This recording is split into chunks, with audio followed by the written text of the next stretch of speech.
Wedges are arguably the most important clubs in your bag. Chip shots, getting up and down, these will really help you lower your handicap. So, today, we're going to look at the top 5 wedges of 2024. Let's do it. Tap in, half. Lovely shot. Oh my God. Go in. Ooh. We're here today at Mannings Heath Golf and Wine Estate to talk about the top 5 wedges of 2024. And in 5th place, we have the Cleveland RTX Full Face 2.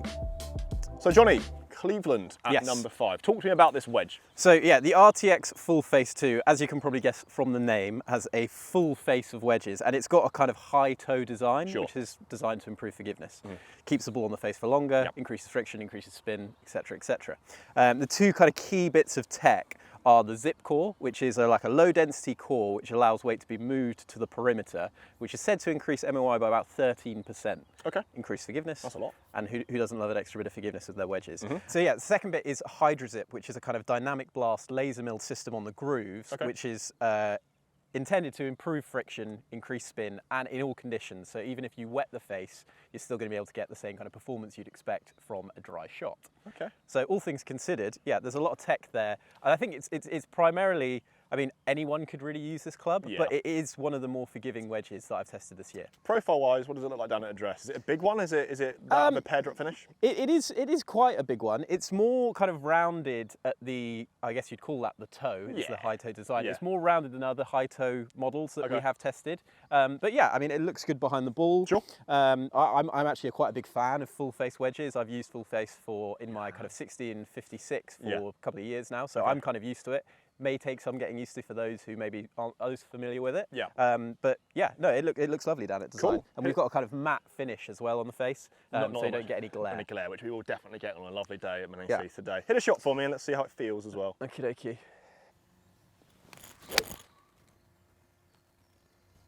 Deep. Oh no. Oh, there is. Ooh. Okay, so I HydroZip there. I actually did catch that a little bit thin. Yeah. We were kind of aiming for the front pin, and that's obviously gone maybe kind of 10, 15 yards past. Yeah. That's more of a kind of pilot error than the actual club itself. Sure. But I mean, I knew I felt that was thin. Yeah. You get a certain amount of feedback from these clubs, which you'd expect. I have tested these extensively elsewhere, and I can tell you that the feel of them is really lovely. It's crisp. You feel a lot of friction on the ball, which I really like.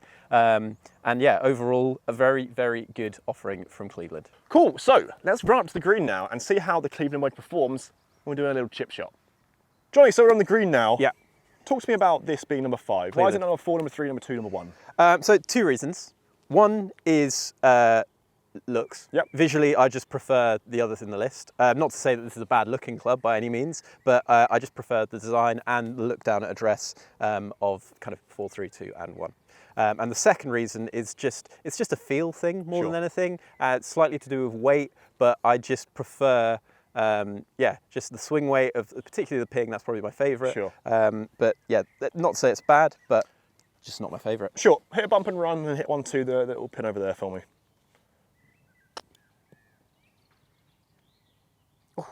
Ooh. Oh, this man's a pro. Oh. This man's a pro. He's turned up today. If that's number 5, I can't wait to tell see me what about number it. 1 is. Hey, I didn't say it was a bad club, No, just not my favourite. They're all good clubs, Yeah. and so is number 4. Let's get to that now. At number 4, we've got the PXG Sugar Daddy 2.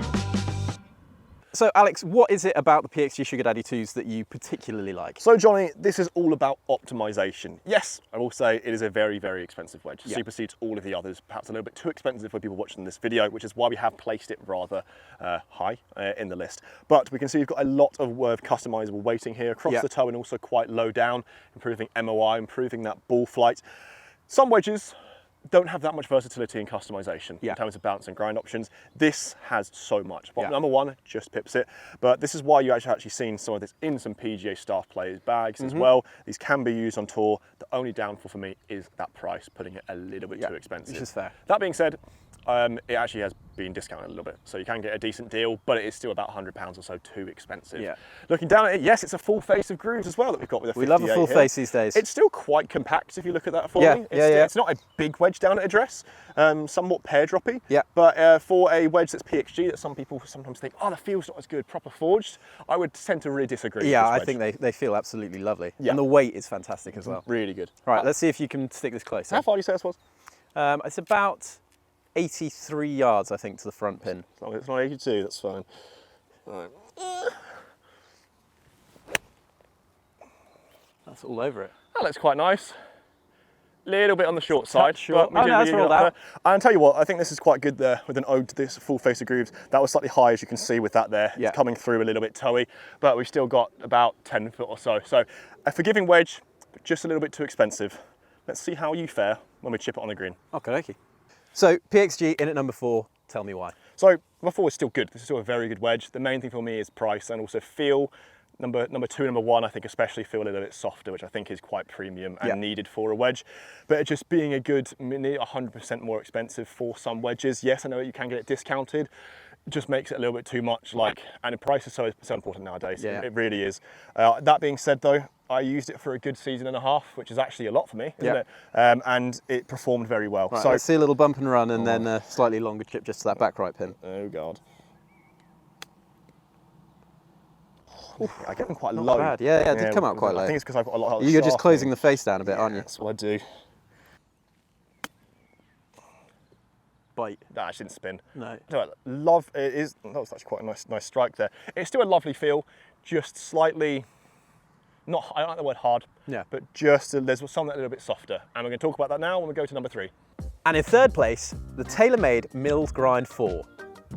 So Alex, I'm going to lean on your expertise here. Talk me through the key features, I guess, of the TaylorMade Milled Grind 4 wedges. So, Milled Grind 4 released last year, so we could say a little bit outdated. But the main thing I want to talk about is those micro rib grooves. If you just pass me this here. Yeah. It's got a raw face. In between the grooves here, we've actually got some micro rib grooves. Now, this is obviously very good for spin, but it's very good for spin in all weather conditions. So if it's very dry like it is right now, we've actually got some moisture on the ground. Yeah. Traditionally, what you get with wedges when it is very wet is the spin will decrease a lot. So you might air more some greens. You need soft greens for it to land. With these, the spin is going to stay consistent. We've actually tested this. The spin does still drop about 500 RPMs or so, but compared to other wedges, compared to wedges 5 years ago from TaylorMade, big improvement. Big improvement. Now, that being said, I did notice that those micro rib grooves to some lower quality golf balls ate them for dinner. Really did. If you got a ball that's like a super soft or in that 20-pound category, the durability will wear away, especially with those new wedge grooves.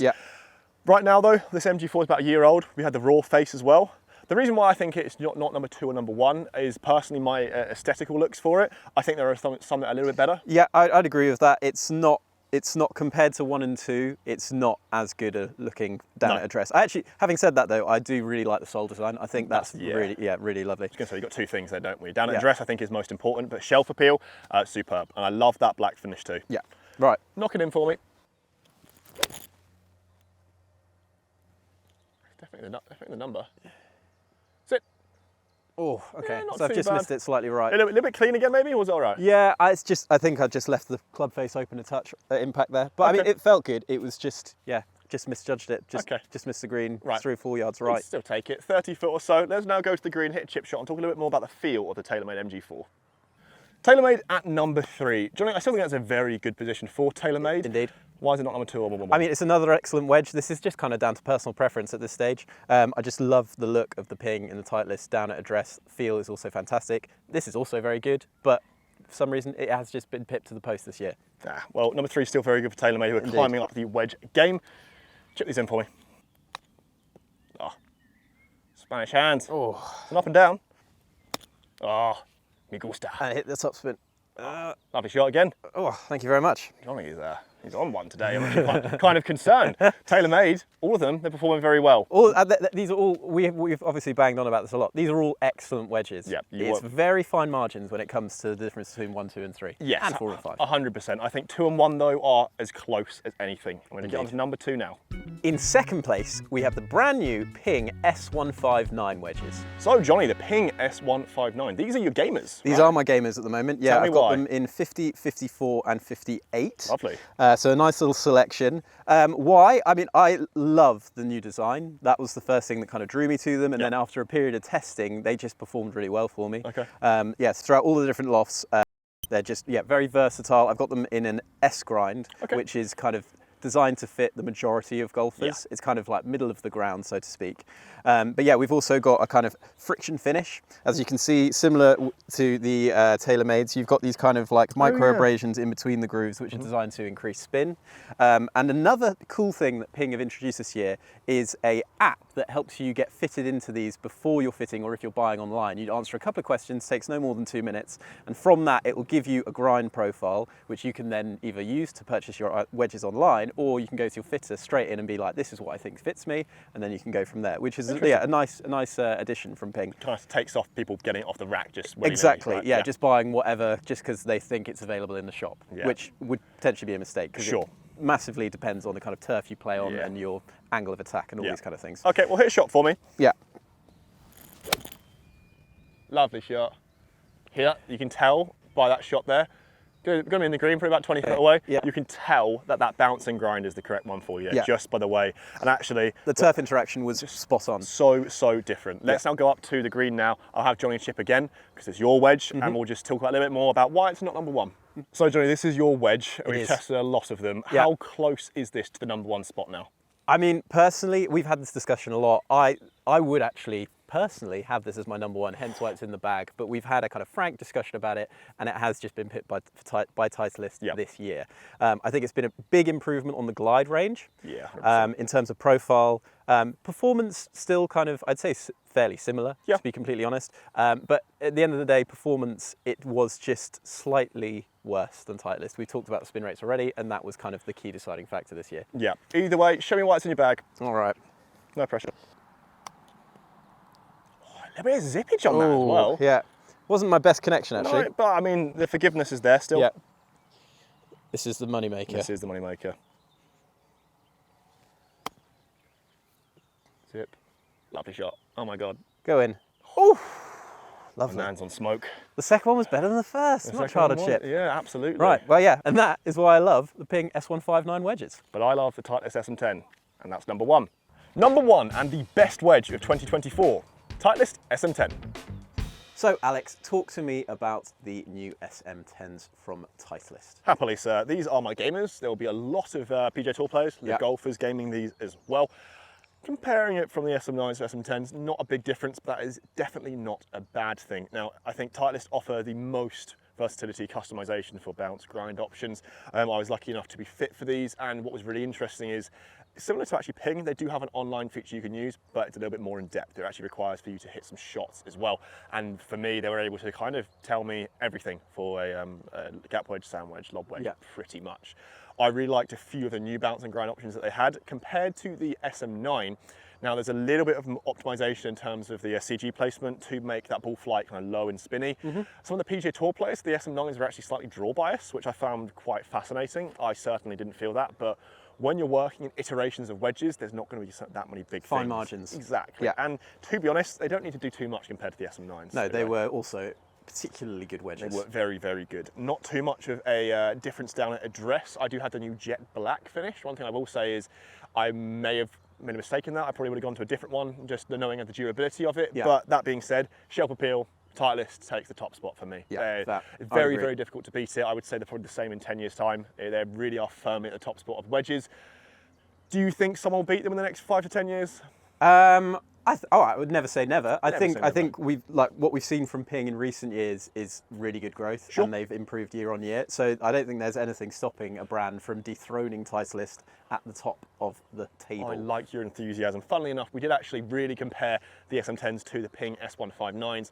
Performance-wise, what we noticed is actually these spin a little bit more, and the S159s were a little bit lower. It came out a touch lower, and the spin was lower from the Pings, but actually the stopping power was almost identical. Pretty similar, yeah. So I would say these spin a little bit more, especially for the shots that you probably want a little bit more spin of. But the overall actual data metrics we're looking at in terms of carry, total, pretty equidistant, weren't they? Feel-wise, we'll talk about that on the green. I'm just going to hit to 3 foot, and then we'll go over there. That was really nice.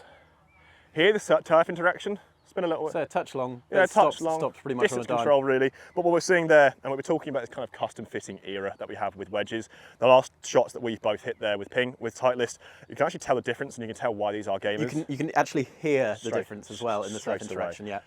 It's funny because I mean, even on grass you can hear it. You can actually hear it on mats as well. So I know I would never encourage custom fitting on mats, but I can see my divot there is very good. Yeah. Actually, the divot there with that was a PXG, which wasn't fully custom fitted for me because my swing's now changed. You can look at that. That's completely different. So we're now going to go up to the green here with this little lob wedge, and I'm going to really utilise the bounce and grind even more to hopefully hold a chip shot. We'd love to see it. Right, so taking the #1 spot for what, second, third, fourth year in a row, we have Titleist. And many years to come as Indeed. well. I will caveat this and say Johnny's short game is very, very good right now. I'm struggling a little bit with some shots.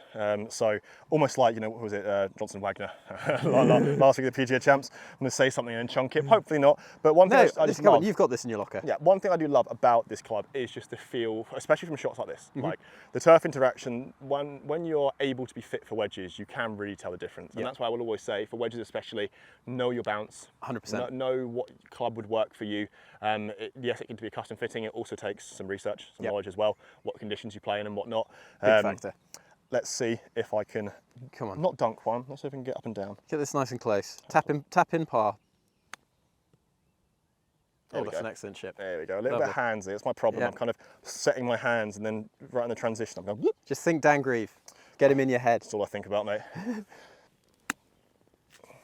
Oh, that's very delicate. That was nice. That's just rolled out a bit. A little bit roll. Yeah, I pushed it just slightly, but I mean, it's just such a nice feeling wedge, and that is why we put it at a #1 spot. But as we said throughout this video, all of these wedges in this video are very good wedges to purchase. You really won't go wrong with any of the top brands in 2024. No. But if, like us, you want to scrutinise all of them and see which one's best for just about, go and hit them all. Yeah, and also have a look at this list, because we've hit hundreds, thousands, millions of good and bad wedge shots, and this is what we've come up with. Guys, let us know what is your best wedge of 2024, what you've got in the bag, and if you are new to Golf Magic, smash that subscribe button. What best video should we do next? Best chippers. There's a few to choose from. Stay tuned for that one, guys, and we will catch you at the next video.